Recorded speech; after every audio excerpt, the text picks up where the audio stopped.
Lewis Hamilton nearly killed Nico Rosberg during infamous heated title battle. Lewis Hamilton nearly killed Nico Rosberg during their heated title battle, according to former F1 star Heikki Kovalainen.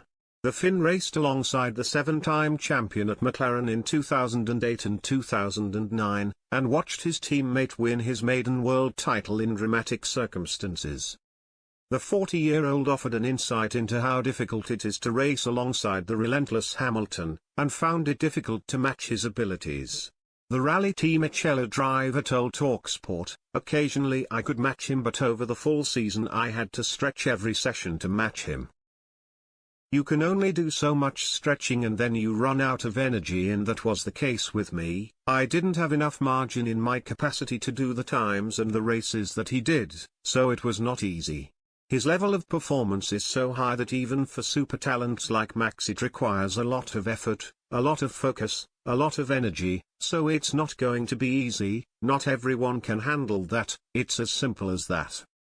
I think Rosberg had to use all the tools from his toolbox to be able to beat Lewis, and that nearly killed him. He said it himself, he couldn't have done another season like that or he'd be dead."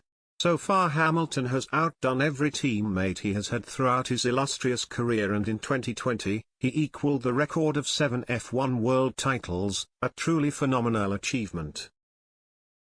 Kovalainen was full of praise for his former colleague, who he knew would go on to have a successful F1 career, but not to the extent of equaling the sport's most sacred record of world championships won. "When I was there you wouldn't have thought that he would beat Michael's record," he said.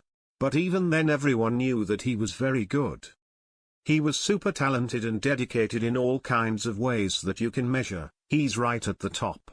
So already then it was obvious then that he was going to be good. He was going to be a world champion one day. It was pretty obvious from a very young age, and then it turned out to be the case." Kovalainen, who drove in F1 from 2007 to 2013, praised the 37-year-old for his work ethic combined with his supreme talent. "It's not just pure talent, there are a lot of talented guys out there, and I think in Lewis the talent and the work combined," he added. "He's obviously very dedicated and he's very determined. If he wants something and he sets his sights on something, he's determined to get there. That was obvious in everything that he was doing. If you went and played golf, he was determined. If he wanted to beat you in anything, he could, and that's one of his strengths. I believe that the setbacks that he's had in his life, he's been super good at dealing with them, much more than any other athletes, not just race drivers. He's very good at turning things around and coming back stronger.